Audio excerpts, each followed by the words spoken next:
ہمارا حدیث میں بات ایک خاتون آئی کے بارے میں فرمانے لگی کہ میرا شوہر کا انتقال ہو گیا ہے، جنت شہید ہوئے، اگر وہ کس حال میں مجھے خبر نہیں، اگر وہ اچھا حال میں ہے تو میں خدا کا شکر ادا کروں گا، برے حال میں ہے تو میں ایسا رہوں کہ تاریخ رقم ہو جائے۔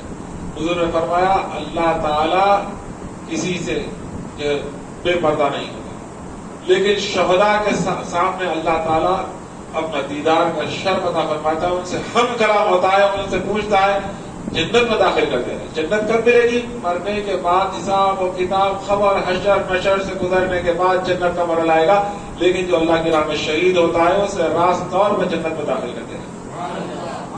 پرندے بنا کر شہداء کی روحیں جنت کی سیر کرتی ہیں۔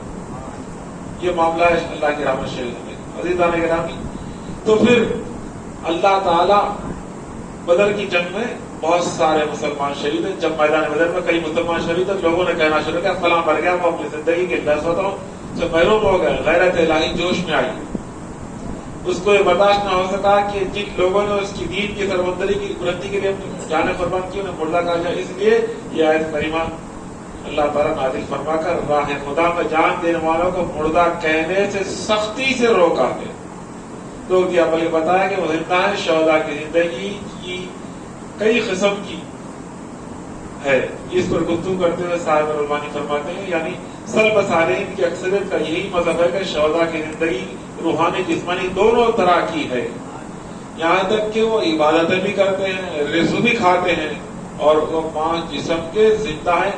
صحابہ کرام کی جو جسد شہداء عہد کے جسد بھی برآمد ہے کئی امام مالک کے دور میں، تو اس میں سلمان فارسی، جابر بن عبداللہ کی لاشیں طوفان آ کر ان کی خبروں کی بٹی ہٹ گئی تو جیسے دفن کیے گئے تھے ویسے، یہاں تک کہ ہاتھ رکھے ہوئے تو زخموں پر ہاتھ ہٹائے تو تازہ تازہ خون بھی برآمد۔ عراق میں بھی تو دجلہ کے کنارے صحابہ کے مزارات تھے جو شہید ہوئے تھے، وہ تو تقریباً آج سے 200-150 سال کی بات ہے، پوری میڈیا نے بھی اس کو کور کیا کہ جیسے دفن کیے گئے تھے ویسے لاشیں برآمد۔ سبحان اللہ۔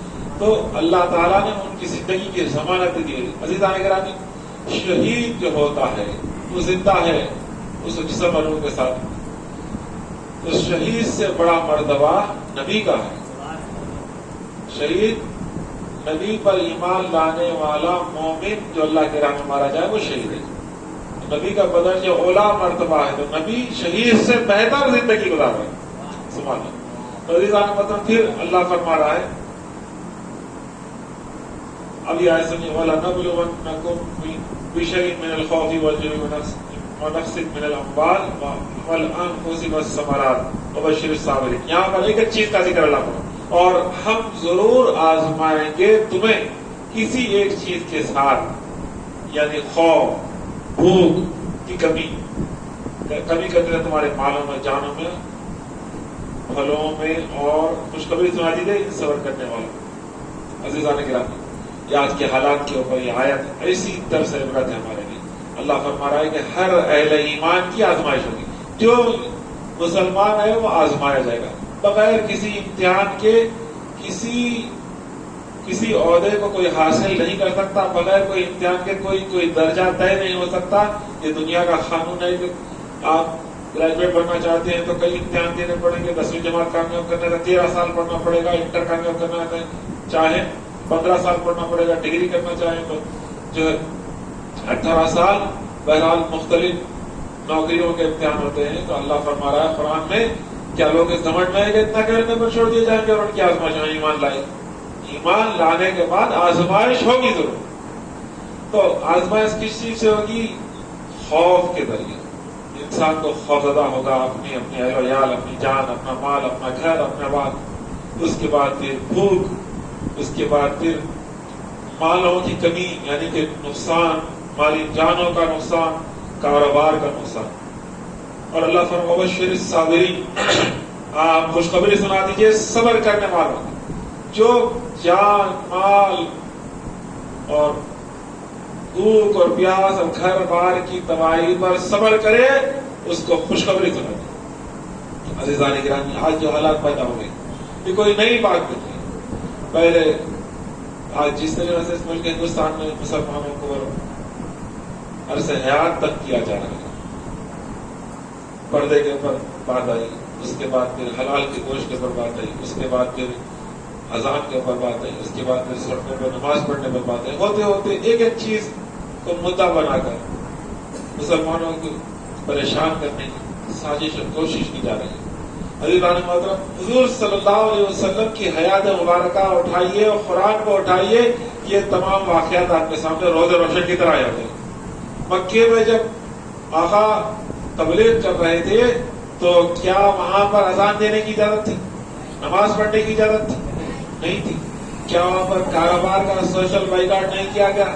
کیا مسلمانوں سے رشتہ داری منقطع نہیں کی گئی؟ کیا مسلم بچیوں کو پریشان نہیں کیا گیا؟ کیا وہاں پر سوشل بائیکاٹ کر کے شعبہ مطالب میں کئی سال مسلمانوں کو قید ہی نہیں بنایا گیا؟ یہ سب مراحل سے گزر گئی. لیکن ضرورت اس بات کی ہے کہ اپنے پیارے نبی صلی اللہ علیہ وسلم کی سیرت کا مطالعہ کریں تو آپ کو معلوم ہوگا کہ کس مسئلے کا کیا حل آقا صلی اللہ علیہ وسلم کو.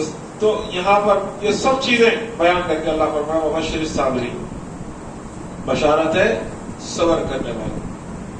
تو تمام مراحل سے جب ہم گزریں گے تو صبر اور ضبط کے ساتھ، اور جو صبر اور ضبط سے کام لے گا وہی کامیاب ہے.